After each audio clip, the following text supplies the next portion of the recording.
Hey, on today's video I'm going to show you guys how to install a roof console on a 2003 to 2007 classic Silverado. I'll show you how to go from this to this. Check it out. The video is going to consist of me showing you how to install an overhead map console or a roof console to a 2003 to 2007 classic new body style Silverado.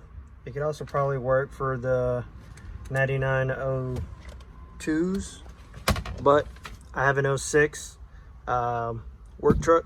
It did not come with the roof console. It's pretty easy to do. I've kind of started a couple of them already, but there are 3 T20 Torx bits there for the vanity mirror. The hook also has 1, and then same for the driver's side. 3 on this side, 1 on this side. Just makes things a little bit quicker.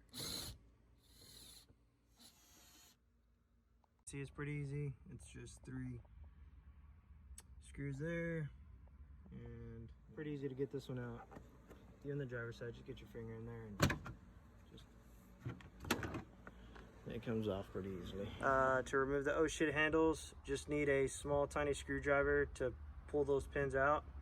These are pretty easy to get off. Screwdriver in there, pry these out. Except for this one, get it in there. Again, you don't want to fully pull it off, so it is being held in place by a thin little piece of plastic.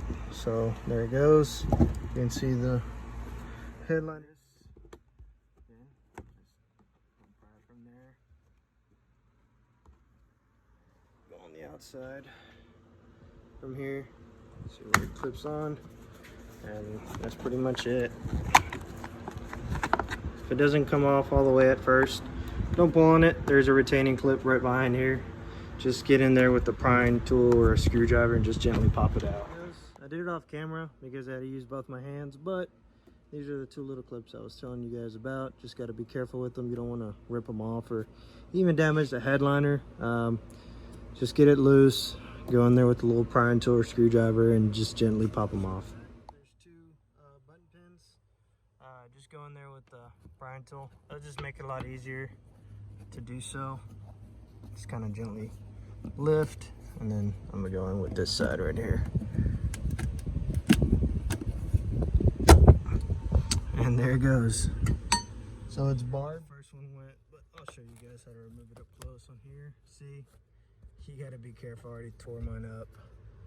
I guess fortunate for me, I'll be doing a headliner swap. So let me know if you guys want to see that process. I know there's plenty of YouTube videos out there on how to do it, but yep, that's basically what it looks like. The barbed ends, plastic. On the passenger side, comes off, and then break it off with a breaker bar, or you can go in back. I mean, I just like to do it with the breaker bar, but here goes. And that's it. Once you pry it out, so you just get you a small little screwdriver, wedge it in there, just be a little gentle with it. You hear a click, and you just gently pry it out. It won't come out, and I'll show you why. There is a sliding plastic back here, a little thin piece of plastic underneath on the back end of it. So remove the plastic on the pillars. Yeah, you just unhook it and everything should pop out. Last but not least is the dome light. Again, just a small little screwdriver. Pop this out, pull downward on the passenger side, and then slide it towards the passenger side to reveal this. Down on the bottom, you'll see this wire. Just unclip it, slide it off, and there you go. Get your fingers in there, pull forward, reveal that. Give yourself a little bit of room to work with. You can even use your seatbelt. See if I can do this with one hand. Just to kind of, you know, help move it out of the way. That wire, you see in there, removing your third brake light. It's just 2 Phillips screws, undo the clip, and then continue moving. As mentioned previously, those are the black clips that hold the handles in place. You don't want to break them. What you'll have to do next is you'll have to find the wires and just kind of remove them off the adhesive. So this one's for the dome light. The one for your side view mirror is over here. Just kind of remove it from the glue, follow it along, and then everything should be able to come out pretty easy from there. I'm using my seats straight up position just to kind of hold it in place while I'm ungluing the wires off the headliner.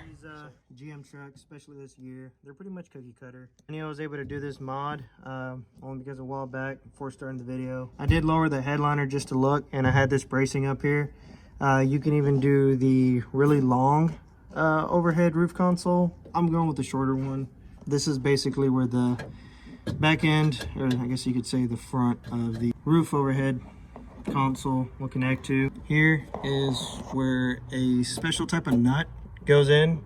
I'll provide that link down below. I ended up picking it up from a local dealership. They were able to have it there in stock. I think it was about $6 or so, so it wasn't very expensive, but this is basically what's going in there. This piece, as you see, connects here, and then this connects there, and that's it.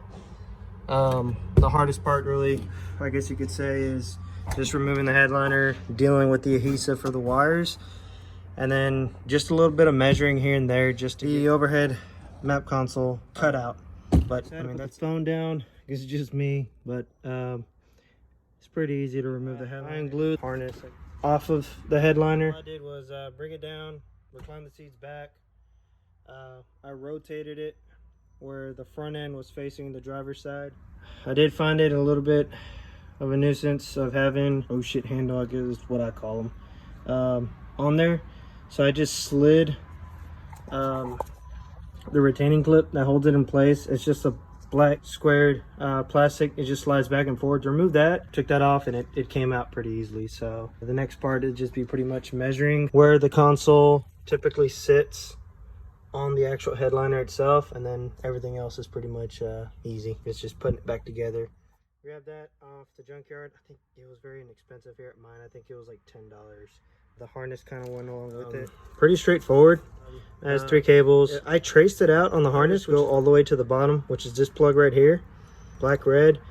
Taps into the harness that's in here, down at the side. This is for external ambient temperature. My truck did not come with the upgraded rear view mirror. I installed it myself. It was pretty straightforward. These are just the cables that run off of it. I'm just kind of holding them in place right now so they're not everywhere.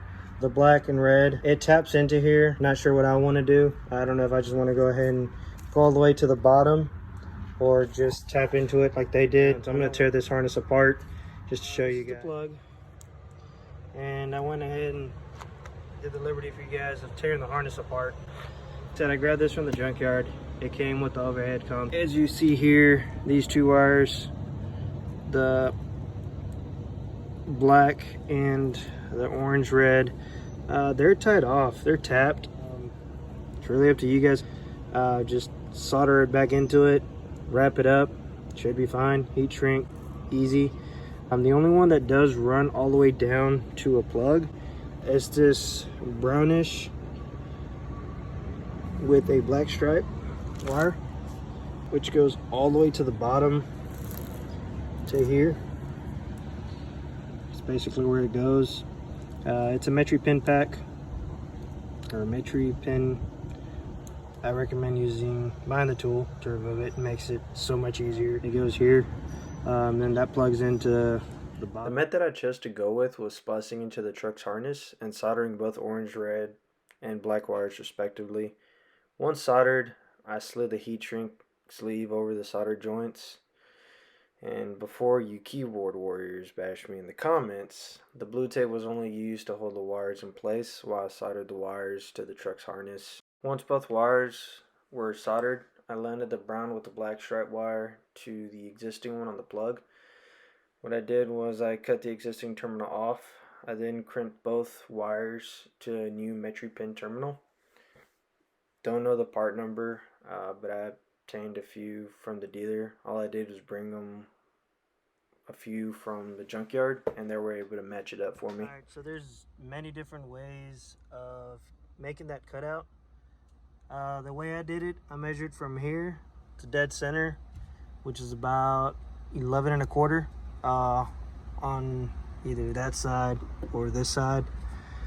Got my center, notched it out. I think I used like a 5/8 drill bit just to kind of go through it carefully from the back end, which is through the back here. And then I found my length to these notches up here from dead center. And then all I did was give me an offset from the actual roof console to kind of makeshift my line. I drew it on this side, on the side that you actually see. Marked it up. You can kind of see my little Sharpie marks right there. It's covered up. I believe it still has like another 1/4 to maybe 1/2 inch offset on the outer side, so you'll never see that. I do plan on doing a restoration on this headliner just because it's seen better days and it's kind of fallen down a little bit. But yeah, that wasn't too hard. That was pretty easy. All right, so the last steps to mounting the roof console is installing your roof I guess nut you would call this, and the screw that you would need for this is an 8 by 1.5. I picked this up at my local hardware store. You can get it in however kind of head you need it, but it needs to be a little bit coarse in order for it to fit in. So I'll show you how to install it. Installing it is pretty straightforward. So you just grab your retaining nut, push it in, and that's it. Be pretty easy to install it. So let's see if I can try to do this one-handed.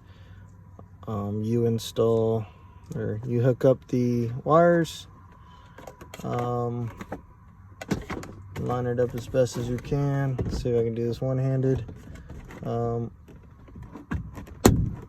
Click, and it clicks. This part's obviously going to be a little bit loose, and there you go. There you have it. So now it's fully installed.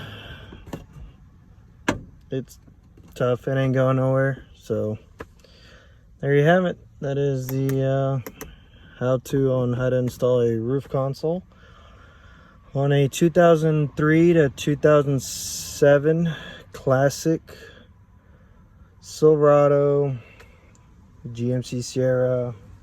There you have it. Thank you for watching.